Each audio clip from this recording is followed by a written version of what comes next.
My name is Elise, and I'm 25 years old. Until a few weeks ago, I believed my life was a patchwork of missed opportunities and misfired attempts at normalcy, thanks to what I'd been told were lifelong mental health issues. I lived cautiously, always second-guessing myself, always deferring to my parents' judgment. They meant well, or so I thought. Everything changed the day I received a letter in the mail, cream-colored and official-looking. It came from a law firm I'd never heard of.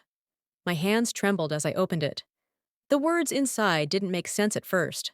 Regarding the disbursement of the Elridge Family Trust, we are attempting to reach Elise Marlowe regarding the execution of her grandfather's estate. My grandfather?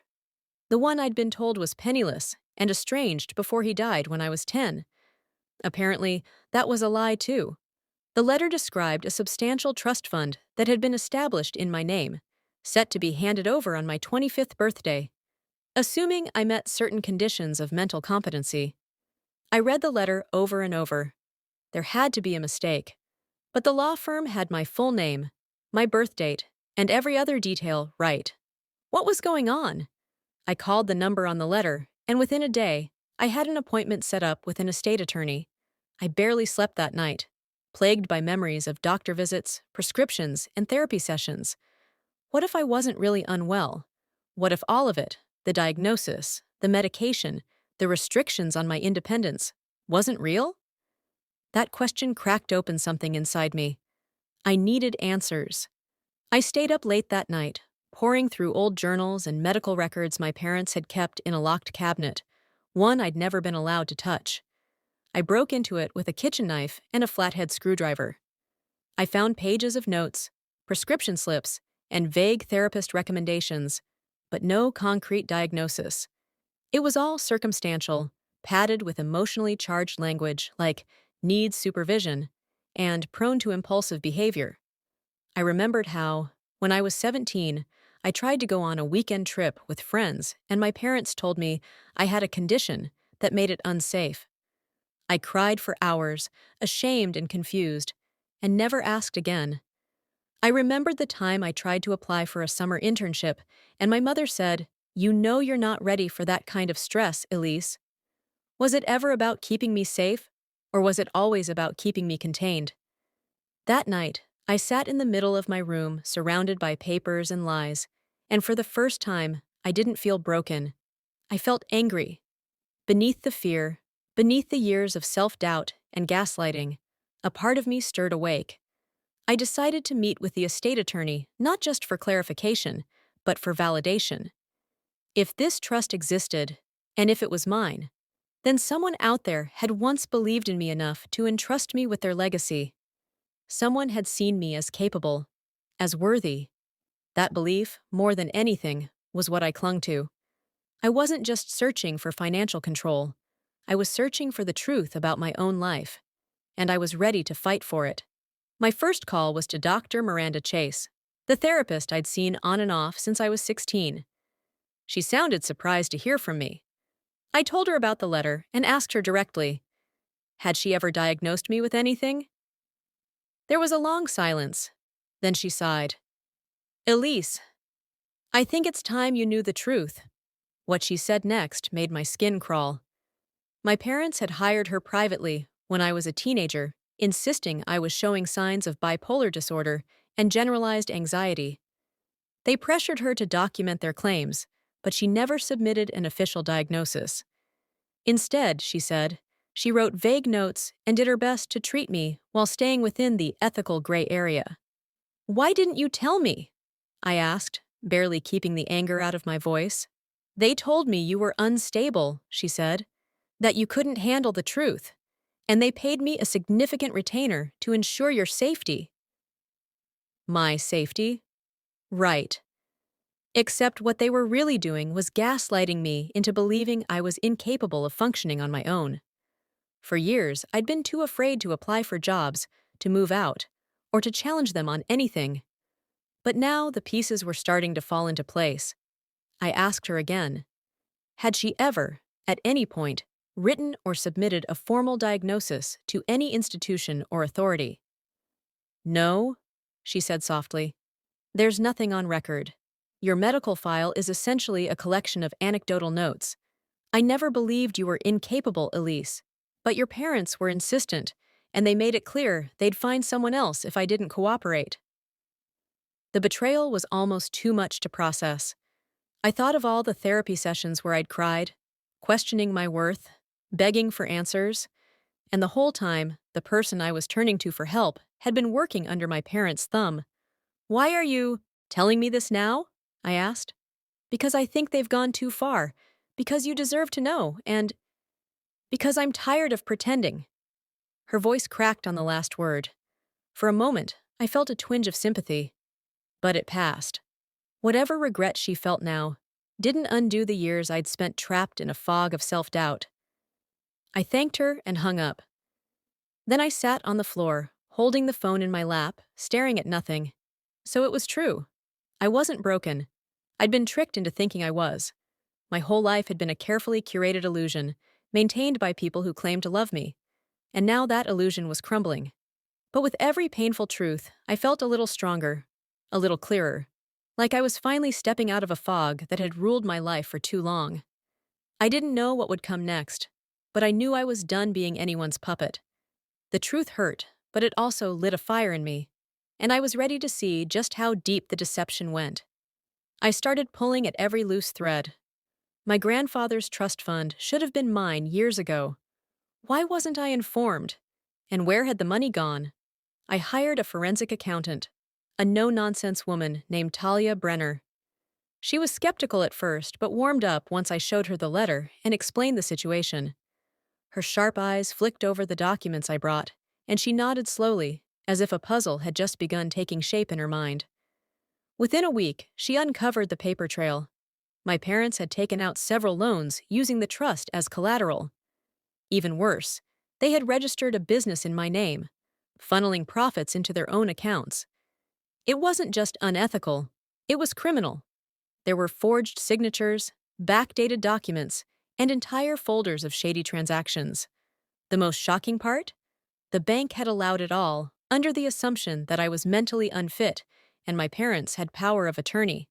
They never had any legal authority to control my finances, just lies and manipulation.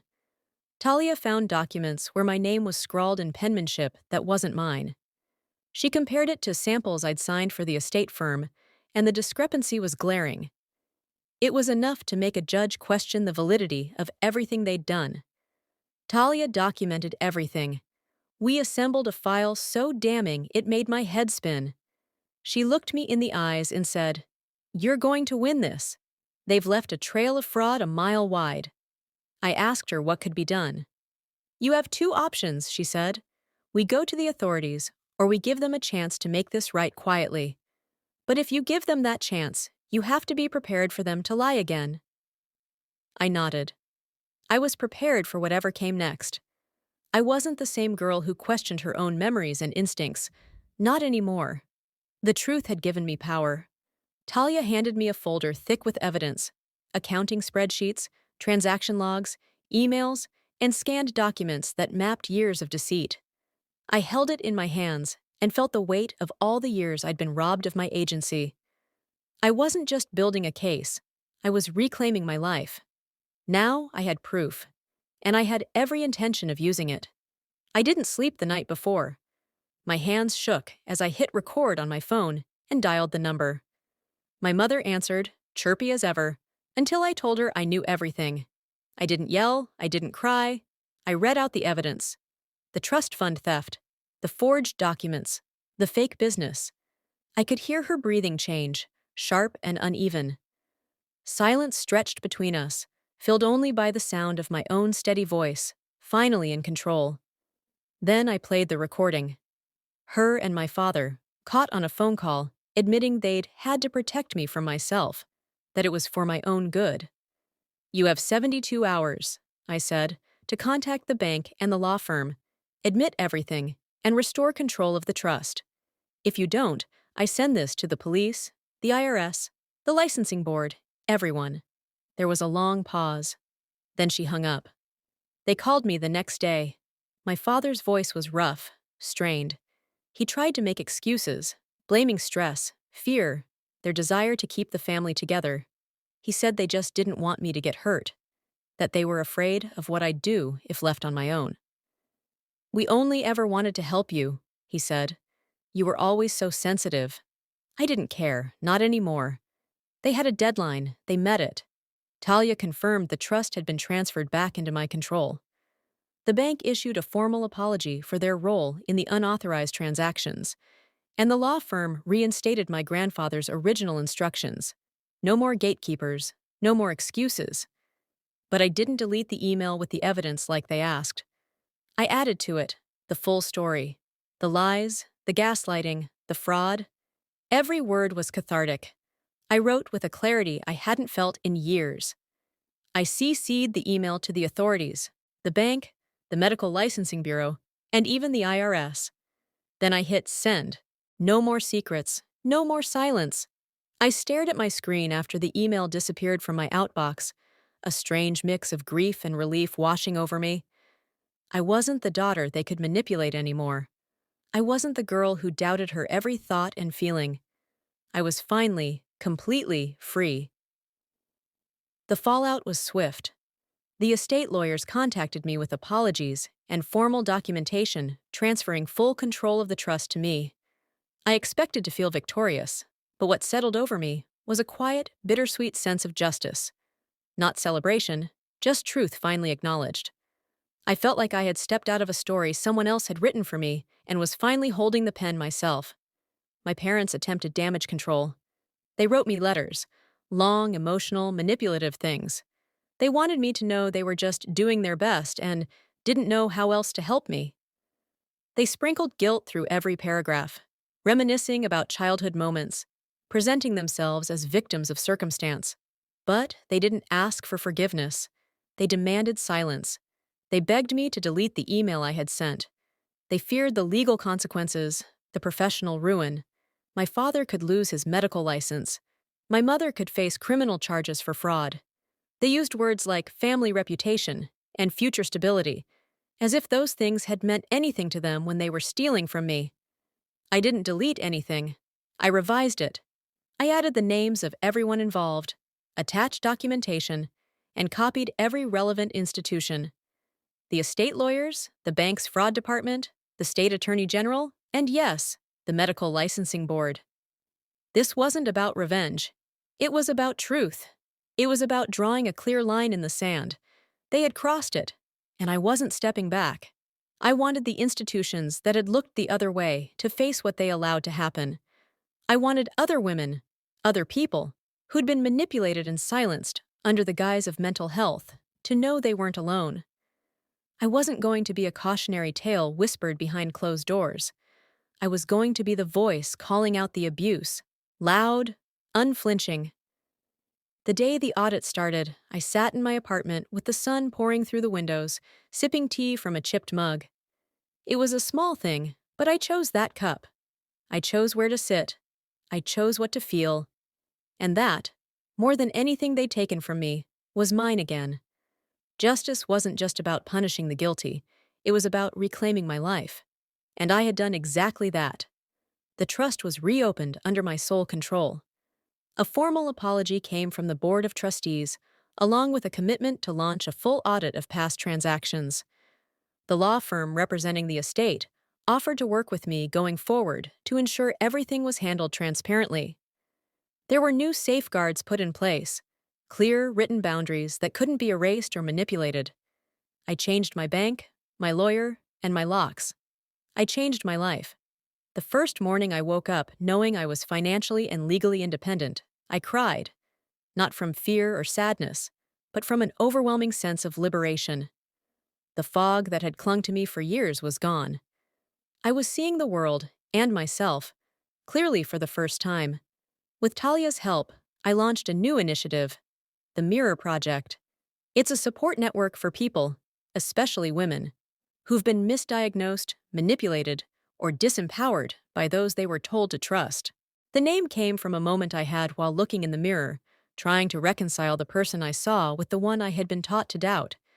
It was about reflection, yes, but also about seeing the truth. We hold weekly sessions, anonymous story circles, and provide legal resources for victims of medical and financial abuse. Some days, we just sit together in silence, allowing ourselves to be seen without explanation. Other days, we share our stories with raw honesty, letting each truth spoken become a lifeline for someone else. I speak at conferences now, not as a victim, but as an advocate.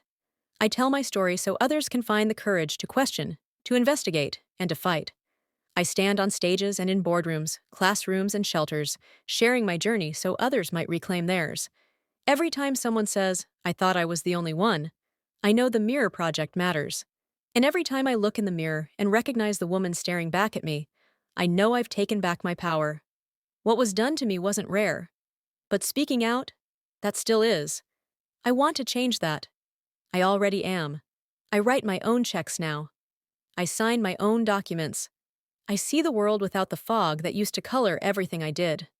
There's something profound about handling the everyday rituals of adulthood, when for so long you were told you couldn't be trusted with them. Each form I fill out, each key I turn in a lock, each choice I make, it's a quiet act of rebellion and of healing. I live in a modest apartment filled with sunlight and secondhand furniture I picked out myself. Nothing matches perfectly, but it feels like mine. I keep the windows open most days. I burn candles that smell like cedar and citrus. I hang my own artwork on the walls. I've created a space that feels safe, warm, and completely my own. I smile when I wake up, not because everything's perfect, but because I know I'm finally free.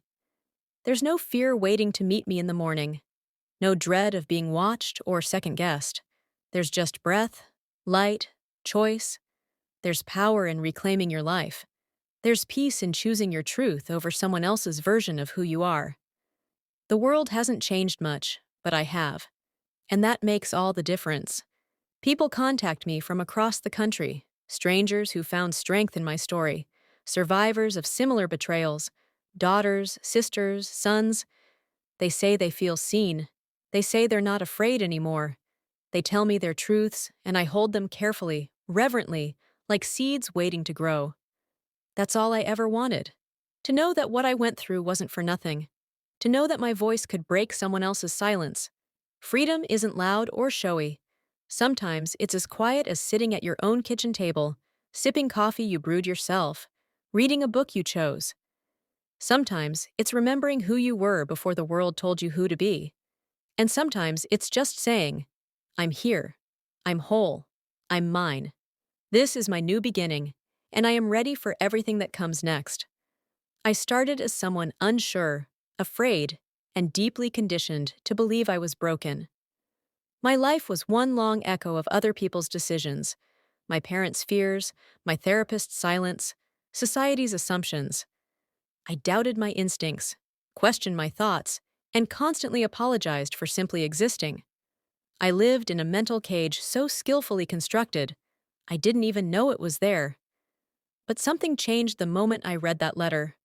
A spark, a question, and that small act, daring to ask, what if they were wrong, grew into a fire. I became a woman who stood up, asked questions, and took back her autonomy. I unraveled the lies piece by piece and replaced them with truth, with power, with self-trust. My parents, once trusted, were revealed to be deeply controlling and self-serving. They cloaked their manipulation in the language of love and protection, but underneath it all was fear. Fear of losing control, fear of being questioned, fear of being seen for who they really were. They were products of their own generational wounds, perhaps, but they also made deliberate choices, harmful choices. And I will never forget that. And Dr. Miranda Chase. Complicit, yes, but also someone who eventually chose to come clean. Her character exists in that murky space between guilt and redemption. She had chances to speak up earlier, but she didn't. Still, in the end, she offered me truth when I needed it most. I don't know if that makes her good or bad. I only know that, like so many of us, she's flawed and still trying to do better. The people around me changed, but so did I. I became someone who could look her past in the eye and not flinch. I learned to draw boundaries, to say no, to speak up, not just for myself, but for others too. The woman I am now is someone I would have admired as a girl, strong, resilient, free. In the end, I found my voice. And with it, I found others who had lost theirs too. I became part of something larger, a movement, a chorus, a reckoning. That's the beginning of everything, and I'm just getting started.